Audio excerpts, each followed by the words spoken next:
Ya, kalau kamu tidak jujur, kamu berani nggak nantang seluruh publik seperti ini? Itu yang saya bilang, nggak usah di print spin, nanti ada korban apa. Makanya lain kali nggak usah masuk sini lagi, nggak jelas begitu. Ke situ proses penanganan perkara yang saya anggap mangkrak aja saya gugat pra peradilan. Itu dengan rumusan penghentian penyidikan secara material atau diam-diam.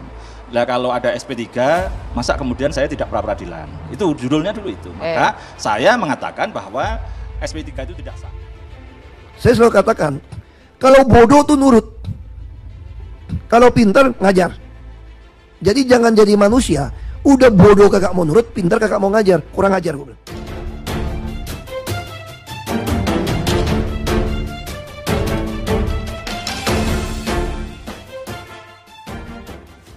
Komisi Pemberantasan Korupsi KPK meyakini Koordinator Masyarakat Anti Korupsi Indonesia, MAKI, Boyamin Saiman, bakal kooperatif. Hal tersebut disampaikan oleh pelaksana tugas Juru Bicara Bidang Penindakan KPK, Ali Fikri, melalui keterangan tertulis.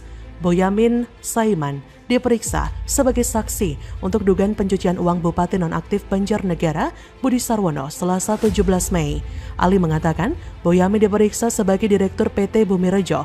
KPK telah mengantongi banyak bukti untuk dikonfirmasi kepada Boyamin. Boyamin diharap memberikan informasi dengan jujur kepada penyidik. KPK berharap dia tidak menutupi informasi yang dibutuhkan. Seluruh keterangan saksi yang dituangkan dalam BAP nantinya juga akan dikonfirmasi dengan berbagai alat bukti dan keterangan seluruh saksi lainnya di depan majelis hakim. Boyamin mengatakan hingga saat ini dia belum menerima surat panggilan, namun ia mencari tahu pemanggilannya untuk segera menyelesaikan pemberian informasi kepada penyidik terkait kasus dugaan pencucian uang yang menjerat Bupati Nonaktif Banjarnegara, Budi Sarwono. Ya, begitulah efek atau hasil dari orang yang selalu menyuarakan fitnah kepada orang yang tak ia sukai. Contohnya Ahok. Boyamin Saiman pernah mengungkapkan terdakwa kasus korupsi pengadaan lahan tanah di Muncul, yaitu pemilik PT Adonara Propertindo, Rudi Hartono Iskandar, juga merupakan sosok pelaku korupsi tanah di era pemimpinan Gubernur DKI Jakarta Basuki Cahayapurnama alias Ahok. Hal itu diungkapkan oleh Boyamin saat mengungkapkan keterkaitan dan keterlibatan Rudi Hartono Iskandar dengan Ahok dalam pusaran kasus tanah di Cengkareng, Jakarta Barat. Tapi sekarang kita bisa lihat sendiri ya, dia sendiri yang malah keciduk dalam kasus pencucian uang. Jadi saya anggap mereka ini hanyalah cari sensasi murahan atau mungkin ada niat politis di balik ini semua. Karena Ahok masih akan terus berlaku sampai orang yang telah merendahkannya belum habis. Satu persatu mereka yang dahulu turut andil mengantarkan Ahok ke penjara pasti akan kena batunya. Tentu Boyamin sangat pantas menerima hukuman itu. Dan tentu kita masih ingat bagaimana politikus PAN Zumi Zola pada aksi 212 tahun 2016 lalu, lewat orasinya ia memprovokasi massa untuk memusuhi Ahok, untuk memerangi Ahok, dan dengan begitu berapi-apinya menyuarakan agar Ahok yang ia cap sebagai penoda agama itu segera dikirim ke penjara. Tapi pada akhirnya ia divonis 6 tahun penjara oleh Majelis Hakim Pengadilan Tipikor Jakarta. Ia terbukti telah menggarong uang rakyat dengan jumlah yang cukup fantastis, lebih dari 40 miliar rupiah. Begitu pula dengan Amin Santono, Mei 2018 lalu.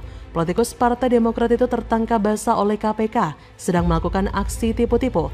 Ia terlibat dalam sebuah transaksi gelap untuk memuluskan berbagai proyek senilai 25 miliar di Kabupaten Sumedang. Dan atas kasus tidak beradab itu, ia telah divonis selama 2 tahun penjara. Itu cuma sebagian dari sekian banyak karma Ahok yang sudah memakan korban. Tak ada orang sakti di dunia ini. Karena itulah, hati-hati dengan perkataan kita. Jangan kita merasa sebagai orang sakti atau orang yang mempunyai legasi yang besar. Jangan pula kita zalim kepada orang lain hanya karena kita kepala di suatu lembaga dan menganggap diri kita adalah manusia yang paling benar.